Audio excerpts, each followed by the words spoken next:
भूपेंद्र सिंह जिंदाबाद जिंदाबाद जिंदाबाद। हमारे सभी आए हुए जितने भी गणमान्य साथी यहाँ आए हैं, नए साल का ये मिलन कार्यक्रम हमारे साथियों ने रखा। मैं आप सबका दिल से स्वागत भी करता हूँ और धन्यवाद भी करता हूँ।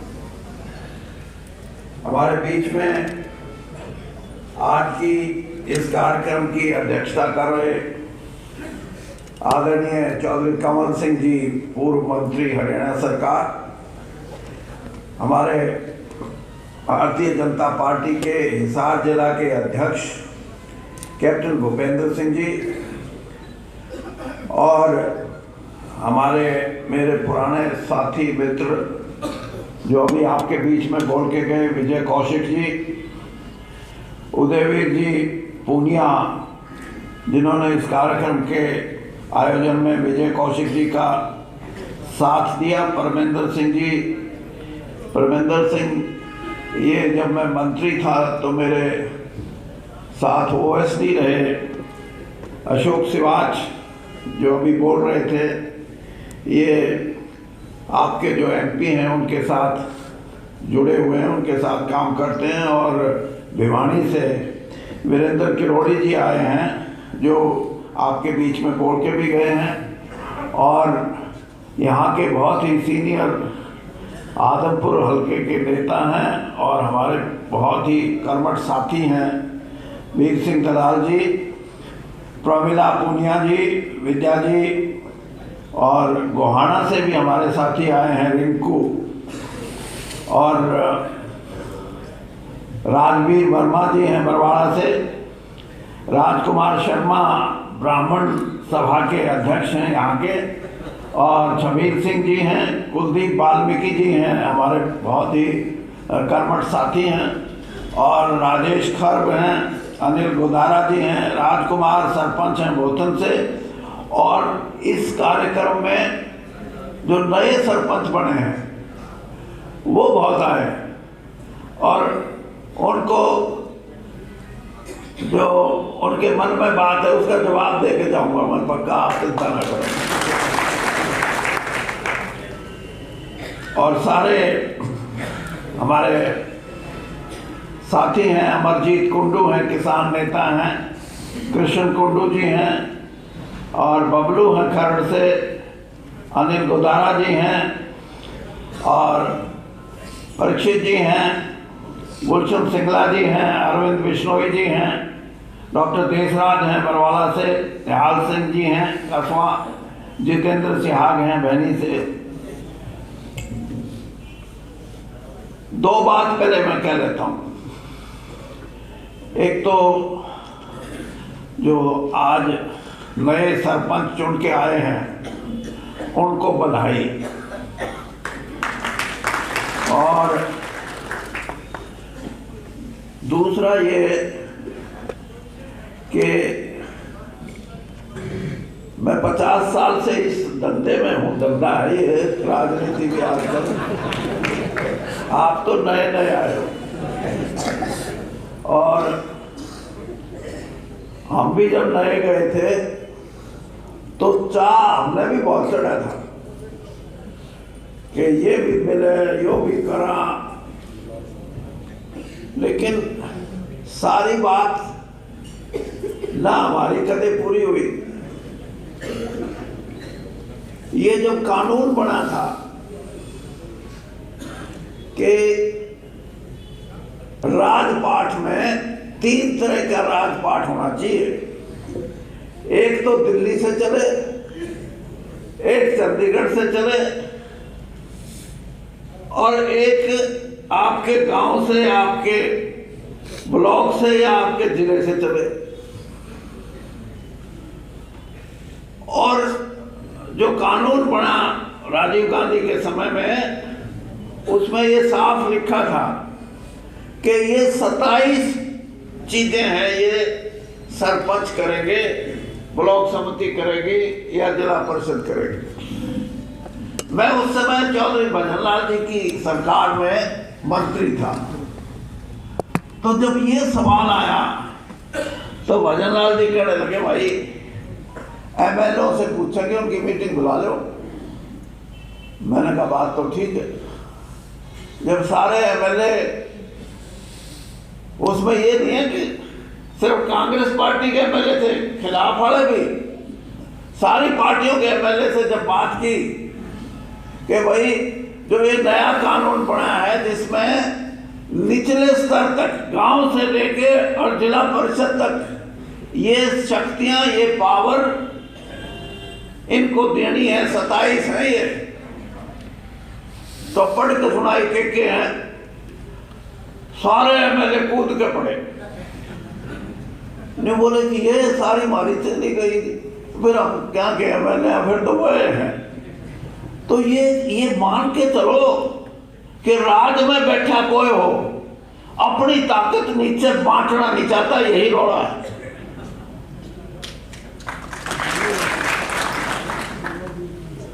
और मैं आपको इतना जरूर कह सकता हूं कि ये पावर कम क्यों हुई, कहीं ना कहीं जो लोग हैं बैठे, जो इस कामकाज को देखते हैं, उनको ये लगा कि सरपंच को उसका सेक्रेटरी चलाता है। बात भी ठीक है, ये तो हम नए नए आए हो, पहले सेक्रेटरी का मेरे तो ठीक रखी बात, हाँ, ना तो ग्रांट पर रुपए का चक्कर पड़ जाएगा। और एक तो पत्रकार बंधु बैठे हैं, एक बार तो मैंने अभी देखा, तो 1 साल पहले की बात है, आंदोलन हो रहा था, आंदोलन, और उस आंदोलन में सरपंच और सेक्रेटरी इकट्ठे आंदोलन कर रहे थे। मैंने कहा ये और गजब की बात है, घास और घोड़े की कभी दोस्ती नहीं हो सकती। मैं ये इसलिए कह रहा हूं कि इशारों में मेरी बात समझ लो कि ये शक्तियां कम क्यों हुई, लेकिन इतना जरूर है, ये कैप्टन भूपेंद्र भी बैठे हैं, सरकार के तो मालिक ही हैं, अपन तो रिटायर्ड आदमी, हाँ, लेकिन इतना बता दो कि कुछ ना कुछ आपके लिए करूंगा, और कल ही जा रहा हूं मुख्यमंत्री से मिलने, कल ही कर दूंगा तोड़। लेकिन घना लालच भी नहीं होना चाहिए। कई तो कहा जी 50 लाख तक तो कम क्या दोगे, भाई मैंने कहा बात तो ठीक है, वही बात कि जो एमएलए अपनी पावर क्यों छोड़ेंगे, एमपी अपनी पावर क्यों छोड़ेगा, लेकिन वीरेंद्र सिंह मुख्यमंत्री जी से करवाएगा, आपके लिए कुछ करवाए, मैं इतना जरूर आश्वासन देता। दूसरी बात मेरे बारे में कही, सबने कही कि ये तो पहले से भी जवान लग रहे हैं, 76 साल का आदमी पहले से जवान लगे, इसके पीछे कोई तो डॉक्टरी, कोई दवाई तो होगी ना, वो मैं बता दूंगा आपको। देखिए मेरे को 3 बीमारी हैं, और फिर भी मैं आपको पहले से अच्छा लगता हूं, और बीमारी भी ऐसी है खतरनाक, कैंसर, हाइपरटेंशन, ब्लड प्रेशर और शुगर। तो ठीक क्यों हो ये बता दो, अरे मेरा फार्मूला आप भी इस्तेमाल कर लेना, मेरे दबे सुथरे दिखोगे।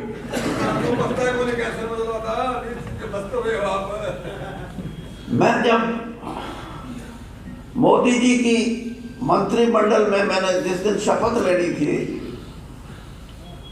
मेरे पास सवेरे टेलीफोन आया, 5 बजे शपथ ग्रहण समारोह था, कि प्रधानमंत्री जी आपसे बात करना चाहते हैं, मिलना चाहते हैं, आप 11 बजे उनके निवास स्थान पे पहुंचो। मैं पहुंच गया। सही बात यह थी कि मैं तो 42 साल कांग्रेस में रहा था, प्रधानमंत्री जी को ज्यादा मेरे बारे में कुछ ज्यादा पता नहीं था। भाई इतना ही पता था कि ये कांग्रेस का सीनियर लीडर है और हमारे साथ जुड़ गया, बढ़िया आदमी है। तो उन्होंने बात शुरू कर दी कि भाई वीरेंद्र सिंह जी, आप कितने साल से राजनीति में हो? मैंने कहा जी ये तो पूछो ही ना, 42 साल हो गए। उस टाइम की तो 50 हो गई, उस टाइम 42 हुए थे। और क्या क्या रहे हो? मैंने कहा रहने के बिना पूछो। हिसार से एमपी रहा, लोकसभा का 5 बार एमएलए रहा, हरियाणा में 12 साल मंत्रिमंडल में रहा, 3 बार मंत्री बना।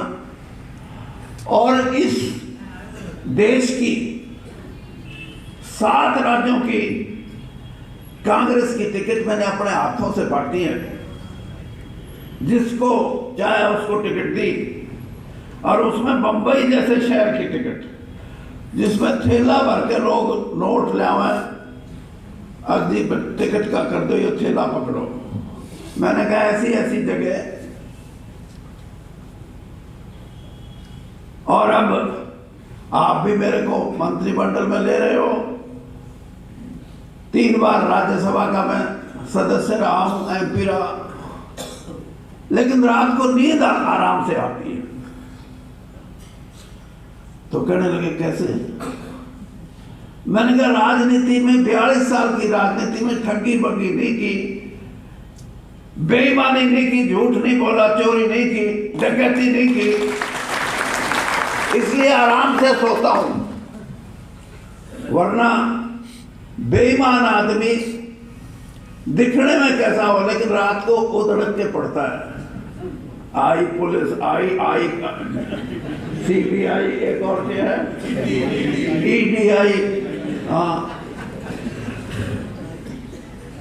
तो इस चीज का आपको मैं इसलिए कह रहा हूं कि ये कोई स्वामी रामदेव का नुस्खा नहीं है, ये मेरा है। आजमा के देख लो।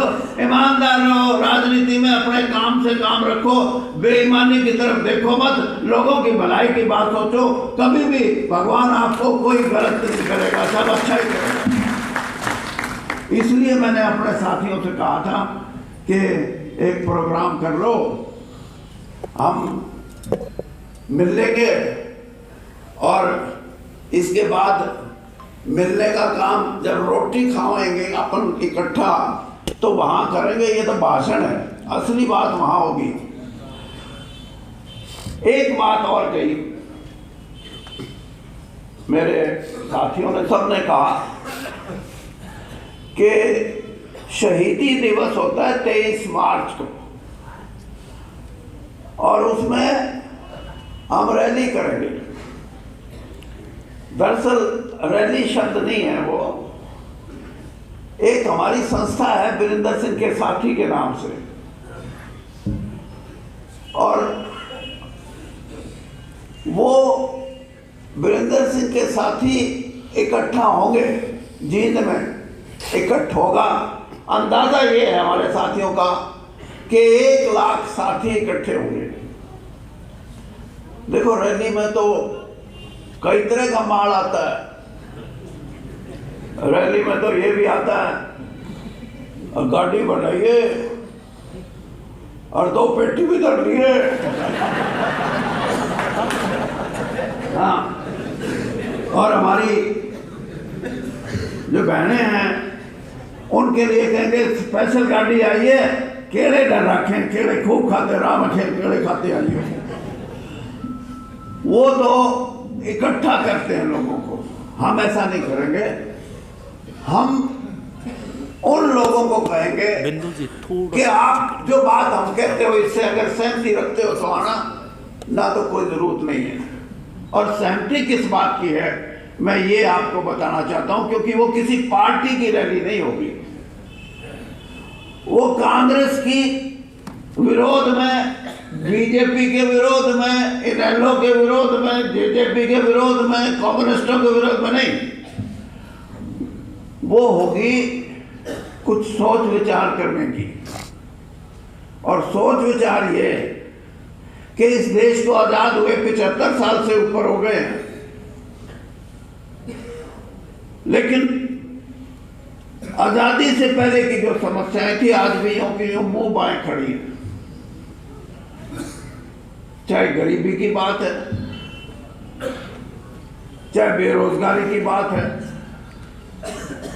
चाहे भ्रष्टाचार की बात है। नेता लोग भी कह देते हैं, अपने भाषणों में कहते हैं कि देखो भ्रष्टाचार खत्म तो नहीं हो सकता, कम हो सकता है। जब इतना ही कह दिया तो जिसने करना है वो तो खुश हो जाता है, ये तो ठीक है, ठीक कर रहा है, करो। ये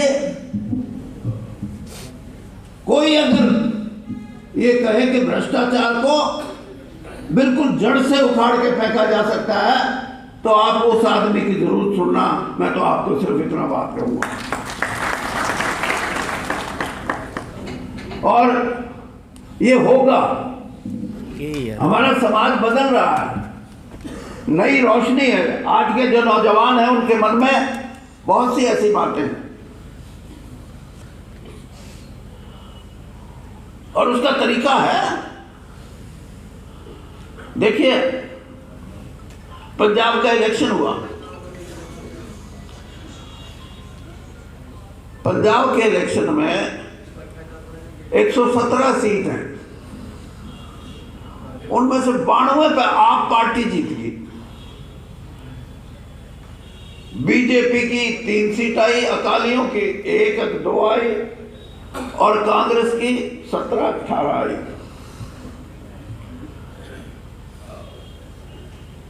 ये हुआ क्यों? ये पार्टियों की बात नहीं थी, सोचने की बात है कि वहां का वोटर ये कहने लगा 35 साल हो गए, लुट गए, कोई बात समझ नहीं आती, और माहौल बना किसनु वोट पाएगा।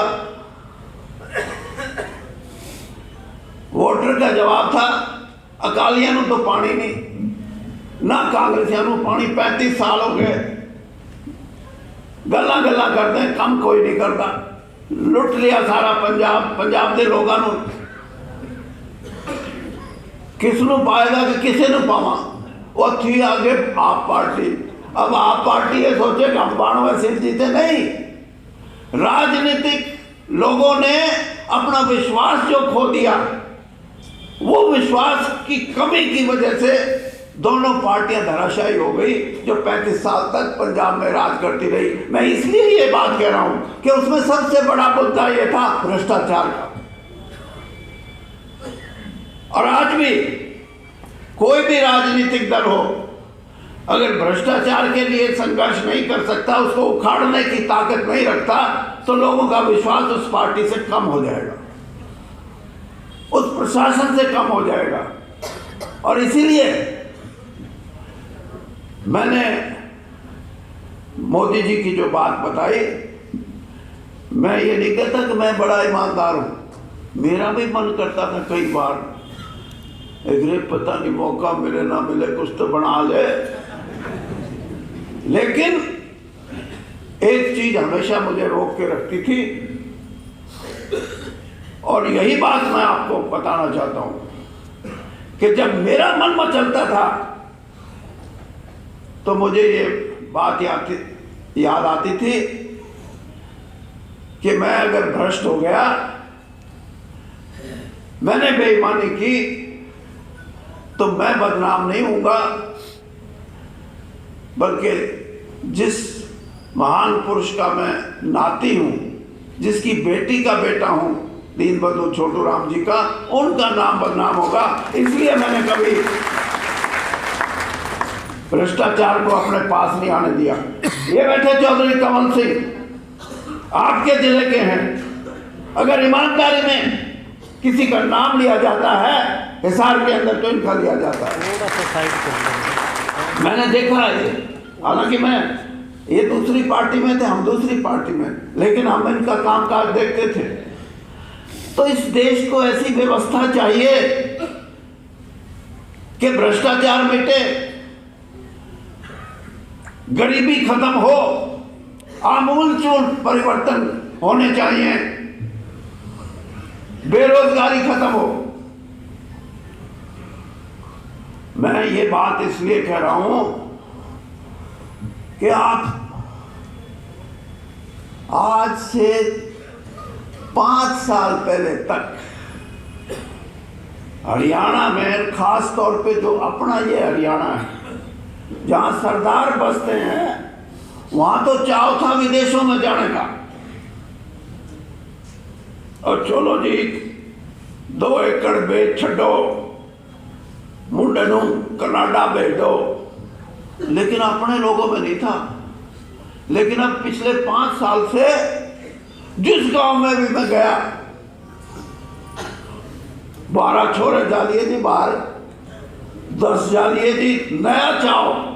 ये चाव नहीं है, ये मजबूरी है इन बच्चों की। अपने बच्चों की मजबूरी ये है कि जब ये देखते हैं कि मेरे बाप पे तो 3 किले जमीन है और हम तो 2 भाई और 1 बहन है, हमारे बाटे में तो 1 किला आएगा, तो उसका दिल टूटता है। रोजगार की तरफ देखता है तो रोजगार नहीं मिलता।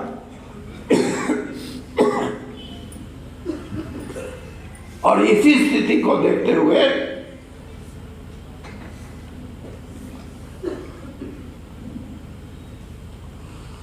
बेरोजगारी बढ़ी।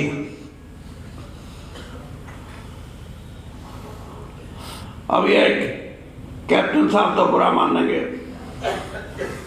मैं मुख्यमंत्री जी को भी कई बार कहा कि आपने ये क्या कहते हो कि मेरिट करेंगे। हम मखा मेरिट, प्रोफेसर लगाना हो मेरिट करो, डॉक्टर लगाना हो मेरिट करो, साइंटिस्ट लगाना हो मेरिट करो, अच्छा टीचर भर्ती करने हो मेरिट करो, HPSC में अफसर लगाने हो मेरिट करो। लेकिन चपड़ासी, चौकीदार, इनकी मेरिट का क्या जरूरत है? हाँ, गरीब आदमी जो भी गरीब दिखे उसको दे दो। और कैप्टन साहब, हरियाणा में अगर बीजेपी के जो वर्कर हैं, इनके कहने से 1-1, 2-2 नौकरी नहीं दोगे तो ये आगे काम करना औखा हो जाएगा इनके लिए। वर्कर को भी दे दो, कोई गल नहीं है, क्या फर्क पड़ता है। सिपाही भर्ती करना है, बस उसकी छाती देखो, उसका कद देखो, उसको भगाओ, दौड़ाओ, खुदाओ, कुछ करो, उसमें पास हो, फिर किस चीज की मेरिट? अब पर्चा करेगा, मगर पर्चा क्या करना है इसमें?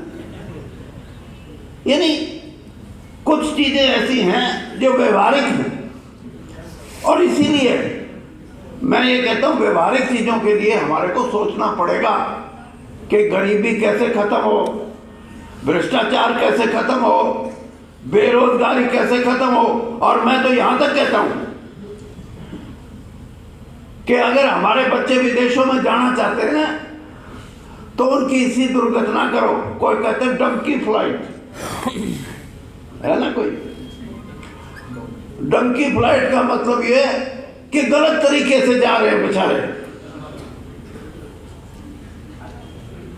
जो भी सरकार, हरियाणा सरकार को ये चाहिए, और मैंने ये बात 20 साल पहले कही थी। 2004 में जब मैं कांग्रेस का घोषणा पत्र तैयार करने का चेयरमैन था, तो मैंने ये बात उस वक्त कही थी कि अगर हम सत्ता में आएंगे तो 3 चीजें करेंगे। जो विदेशों में जाने वाले बच्चे हैं, 2 तरह के बच्चे हैं, एक तो रोजगार के लिए जाएं, एक बड़ी पढ़ाई के लिए जाएं। उनके लिए पासपोर्ट बनवाना, उनके जहां जाए उस पर वीजा लगवाना, और कोई सरकार, विदेशी सरकार ये कहे कि हमारे को गारंटी चाहिए, तो हरियाणा सरकार की गारंटी ये 3 चीज नौजवानों के लिए कर दो, वो गलत तरीके से नहीं जाएंगे और माँ बाप के लिए भी बहुत बड़ी बात होगी। तो मैं ये कुछ मैं छोड़ रहा हूं आपके बीच में ये चीजें कि 23 तारीख की जो हमारी वीरेंद्र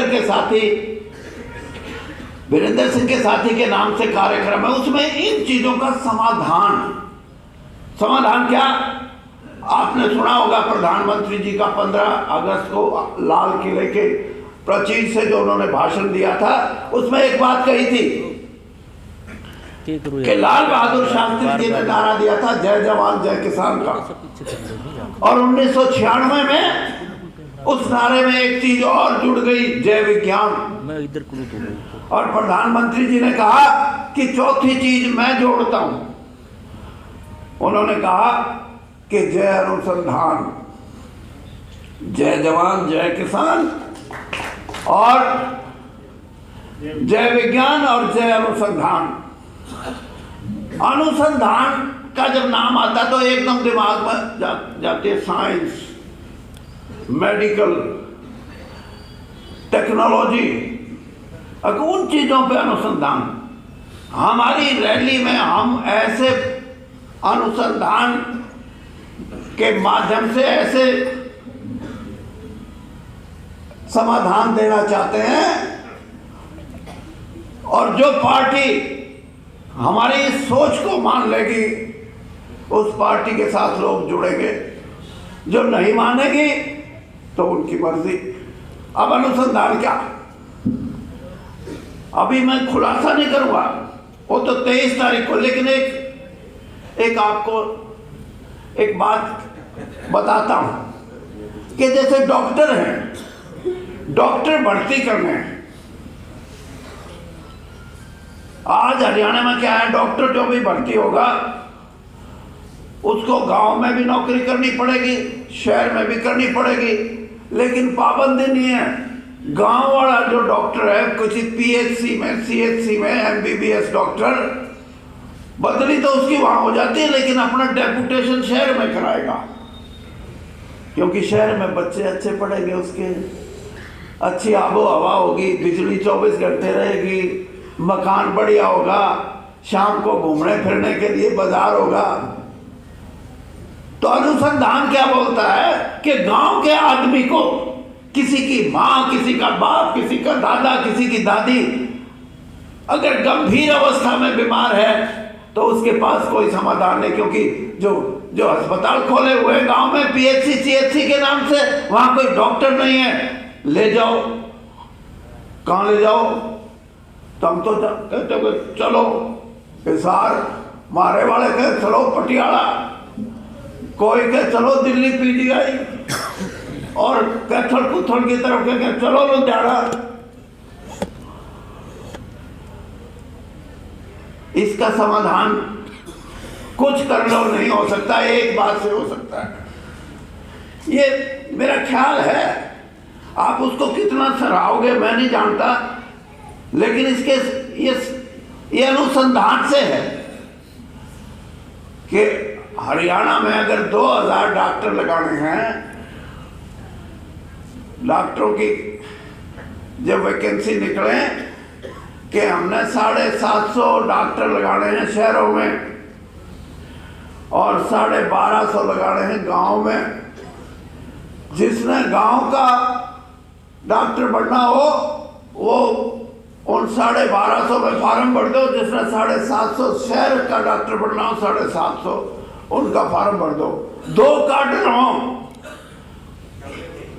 एक रूरल कार्डर और एक अर्बन कार्डर, और उसमें ये लिख दो कि रूरल कार्डर का, अर्बन कार्डर का शहरी डॉक्टर जो होगा उसकी तनख्वाह अगर 70,000 रुपए से शुरू होगी तो गांव के डॉक्टर की तनख्वाह 1.25 लाख से शुरू होगी। सब वहां जाएंगे, रहेंगे। और ये सिर्फ डॉक्टर की बात नहीं, नर्स भी, पैरामेडिकल स्टाफ भी। मैं ये एक बात इसलिए कह रहा हूं कि जब तक ये व्यवस्था नहीं होगी तब तक आप डॉक्टरों को अपने साथ शहरों तक सीमित रख सकते हो, क्योंकि शहर में हालात और हैं। तो ये समाधान है समस्याओं के, और इन समाधान के साथ सबसे बड़ा आज का मसला है खेती का।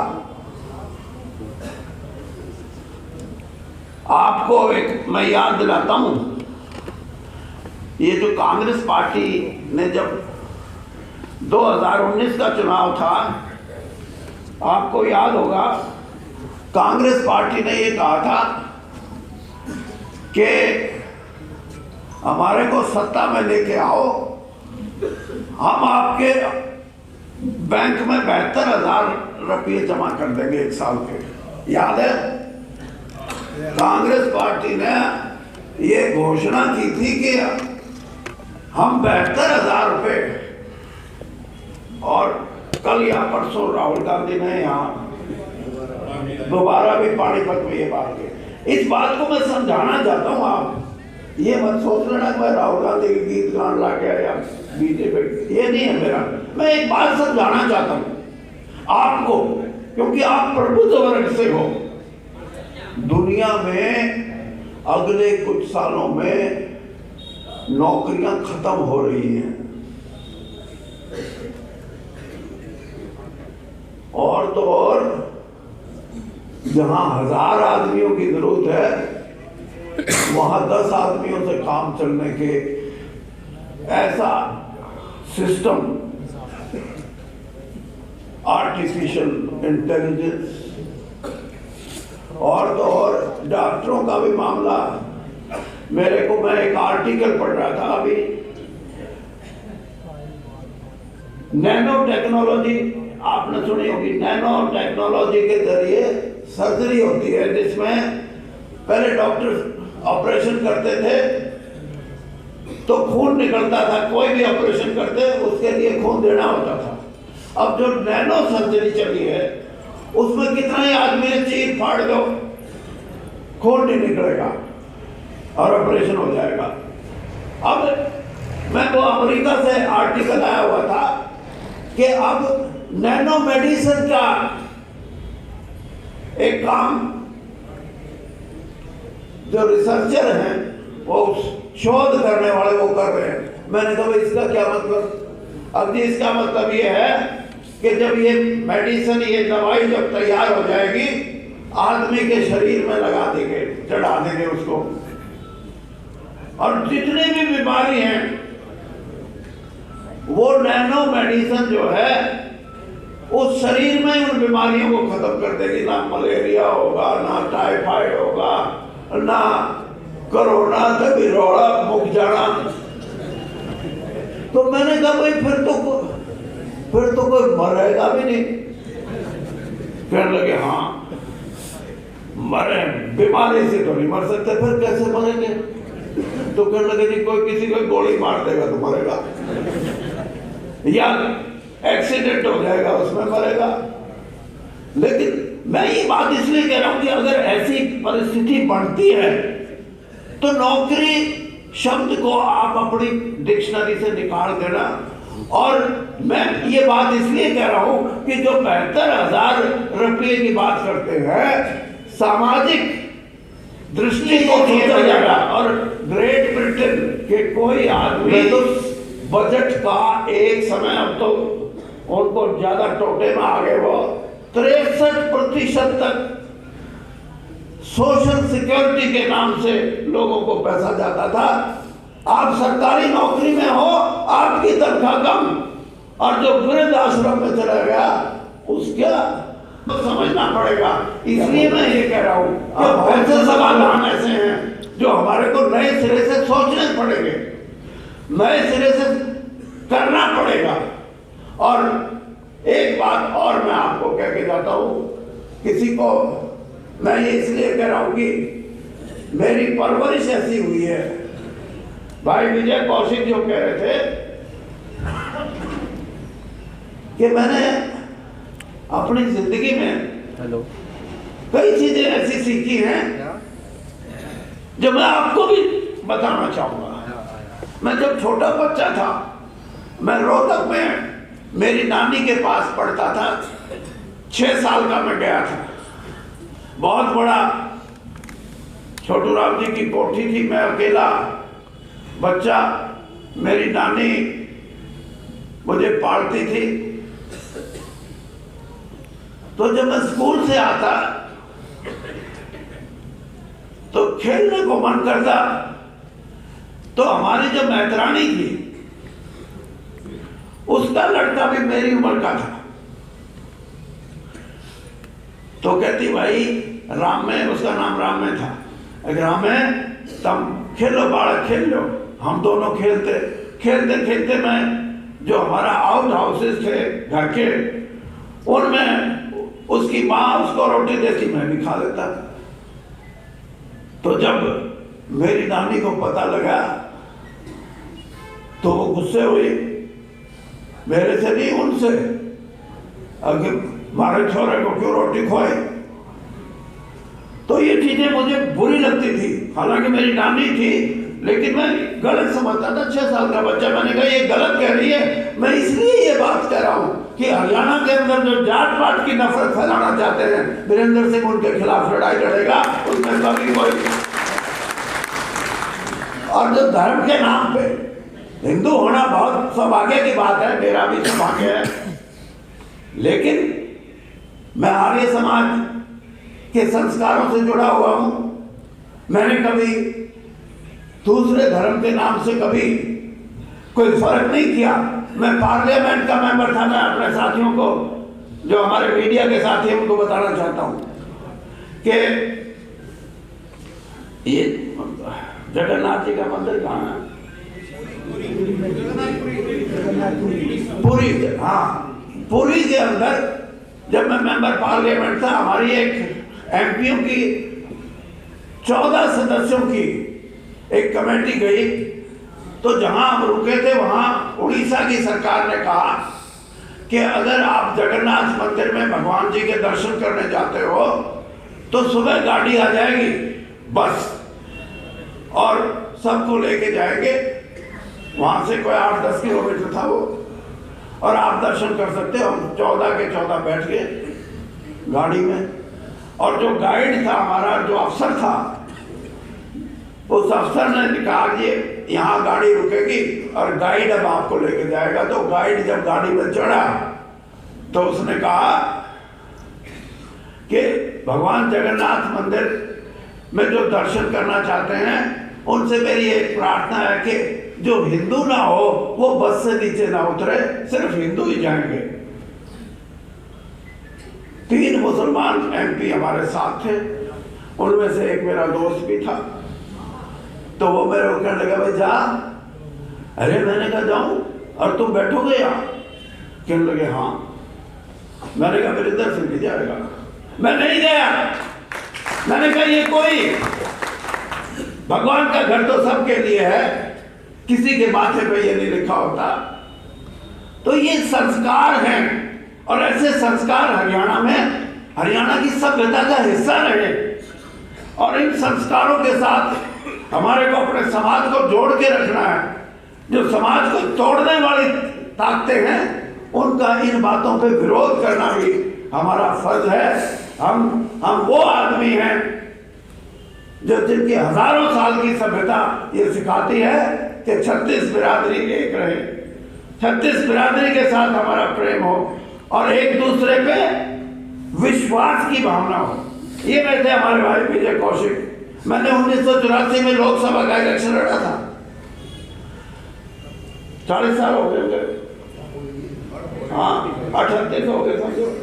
हाँ, मेरे उस इलेक्शन में गोलियां तो अगले में चली थी, नहीं वो 89 में चली थी। मैं 84 के इलेक्शन की बात कर रहा हूँ, जब चौटाला साहब, बड़े चौटाला साहब मेरे सामने थे। तो मेरा इलेक्शन एजेंट वही राम में वाली बात, रामा और मेरी नानी की बात। मेरे पिताजी पूछे कि तेरा इलेक्शन एजेंट कौन होगा? मैंने कहा मेरा इलेक्शन एजेंट होगा विजय कौशिक। और जब अब मेरा बेटा चुनाव लड़ा तब भी उसका एजेंट भी विजय कौशिक था। ये सिखाता है कि हम हमारे समाज को एक करके रखेंगे, हम समाज को टूटने नहीं देंगे। और इसीलिए इस नव वर्ष पे मैं आपसे हाथ जोड़ के ये कहता हूं कि समाज में भाईचारा, प्रेम, सौहार्द हमारे को बना के रखना है। उसी से हम एक अच्छे, उज्जवल और मैं ये कह सकता हूं कि ऐसे हरियाणा का निर्माण कर सकते हैं जिसमें हमें लगे, हमें फख्र हो कि ये जो नई पीढ़ी है, ये नई पीढ़ी अब इस रास्ते पर चल पड़ी है जहां धर्म के नाम पे धर्म का नाम तो बड़ा है, लेकिन धर्मांधता नहीं होनी चाहिए, उसमें अंधापन नहीं होना चाहिए। यही सीख लेके हम चलेंगे तो हमारा प्रदेश आगे बढ़ेगा। और मैं ये समझता हूं कि इन सारी बातों को अनुसंधान इस बात पे भी होना चाहिए कि समाज एक कैसे रहे। जो शक्तियां जात पात के नाम से बांटना चाहते हैं, उन शक्तियों से कैसे मुकाबला किया जाए। और यही बात गांधी जी ने सिखाई थी। आप कभी दिल्ली जाओ तो एक 11 मूर्ति है,